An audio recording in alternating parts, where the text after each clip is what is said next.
Application of life insurance, ये एक chapter है जिसमें हम लोग देखेंगे कि लाइफ इंश्योरेंस को किस तरह से अलग अलग सिचुएशंस में यूज़ किया जा सकता है। इसमें पहला जो इसमें टॉपिक है वो है मैरिड वुमेन प्रॉपर्टी एक्ट।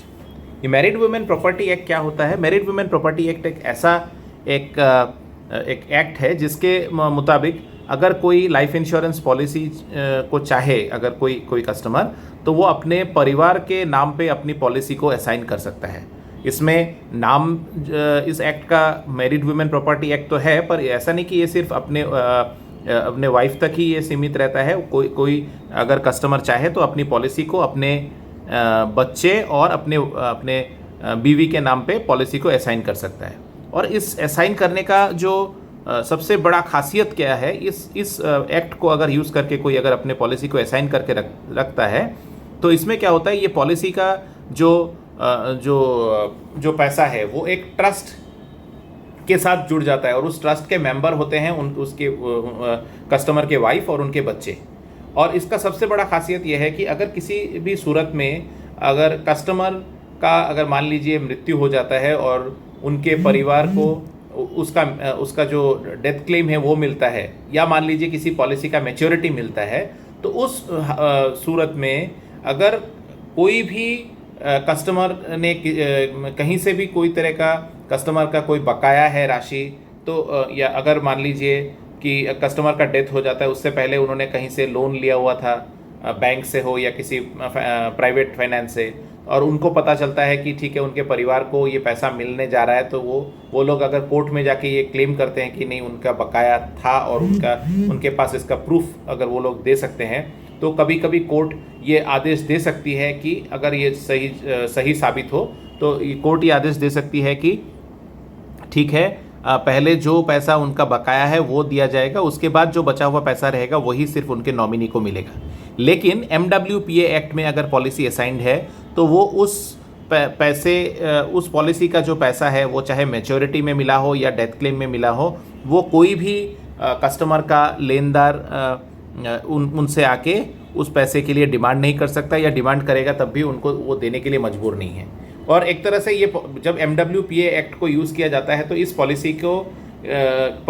के ऊपर जो शर्तें हैं वो जो इंश्योर्ड पर्सन है उनका कोई शर्त रहता ही नहीं है। मतलब ये पॉलिसी जब मैच्योर होता है तब भी ये पैसा उनके उस ट्रस्ट में चला जाता है जो कि मैरिड वुमेन प्रॉपर्टी एक्ट के अंदर बना हुआ है। तो यहाँ पे हमने जैसे देखा कि यहाँ पे वाइफ और चाइल्ड हो सकते हैं, बच्चे तभी उसके ट्रस्टी होंगे जबकि उनका उम्र 18 साल या उससे ज़्यादा हो। तो और ये पैसा सिर्फ वो उन्हीं ट्रस्टी को ही मिलता है, वो जो ट्रस्ट खास इस मकसद से बना हुआ है। अगला है की मैन इंश्योरेंस। की मैन इंश्योरेंस है ऐसी प्रतिष्ठानों के लिए जहाँ पे कुछ ऐसे लोग होते हैं जो एक बहुत ही स्पेशलाइज्ड काम करते हैं, बहुत ही ऐसा काम करते हैं जो कि हर किसी के द्वारा उस कंपनी में करना मुमकिन ना हो। तो ऐसे लोगों को ये कंपनी अपने सुरक्षा के लिए ऐसे लोगों का एक की मैन इंश्योरेंस पॉलिसी करा के रख सकती है। तो ये नॉर्मली की मैन इंश्योरेंस पॉलिसीज जो होती है वो टर्म इंश्योरेंस के हिसाब से कराया जाता है, मतलब इसका कोई मैच्योरिटी वैल्यू नहीं होता है। इस तरह की पॉलिसीज़ को कराने का एक ही मकसद होता है कि जो की मैन जिनको कंपनी इंश्योरेंस पॉलिसी करवा रही है अपने खर्चे पे, कंपनी प्रीमियम देती है इसमें, जो अपने खर्चे पे करा, उसका मकसद एक ही है कि अगर खुदा ना खास्ता इनको अगर कुछ हो जाए तो उस कंपनी को जो इमीडिएट जो लॉस हो सकता था उनके व्यापार में उनके ना रहने पे, उस लॉस को कुछ हद तक अगर ये मैनेज कर सके। क्योंकि अगर कोई एक्सपर्ट अगर व्यक्ति अगर किसी कारण से अचानक अगर उनकी मृत्यु हो जाती है तो एक कंपनी को काफ़ी बड़ा नुकसान झेलना पड़ सकता है। तो वैसे में अगर उनका की मैन इंश्योरेंस लिया हुआ रहेगा तो जब तक वो किसी नए व्यक्ति को उनके स्थान पे जब तक वो प्लेस करे, या जो नया व्यक्ति है वो इस सिचुएशन को एडजस्ट करे जिसमें हो सकता है कि कंपनी को काफ़ी बड़ा नुकसान झेलना पड़े, तो की मैन इंश्योरेंस के रहने पे वो जो पैसा उनको एक मुश्त मिलता है जिससे कुछ हद तक उनका जो नुकसान हो सकता था या होता है या होगा, वही नुकसान को कुछ हद तक एक तरह से इसके द्वारा कंट्रोल करने का ये एक तरीका है।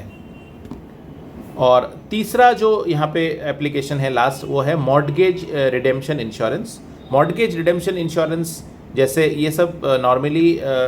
कराते हैं, जैसे जो फाइनेंशियल प्रतिष्ठान होते हैं, जैसे बैंक हो गया या प्राइवेट फाइनेंस हो गया, ये इस तरह के प्रतिष्ठान जब किसी व्यक्ति को लोन के रूप में पैसा देता है, तो ऐसे लोन को प्रोटेक्शन देने के लिए ये मॉर्टगेज रिडेम्पशन पॉलिसीज़ कराई जाती हैं।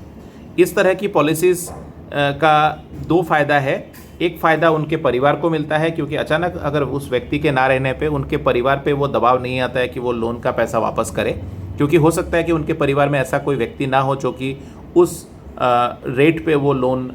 पे कर सके,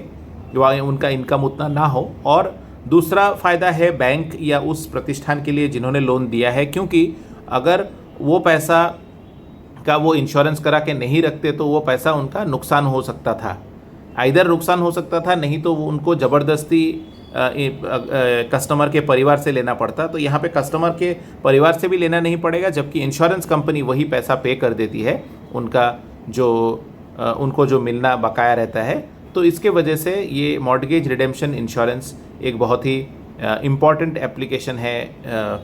इंश्योरेंस का, लाइफ इंश्योरेंस का, जो कि आज के डेट में ज़्यादातर इस तरह के प्रतिष्ठान करवाते हैं। तो यही तीन टॉपिक्स थे इस चैप्टर में। धन्यवाद।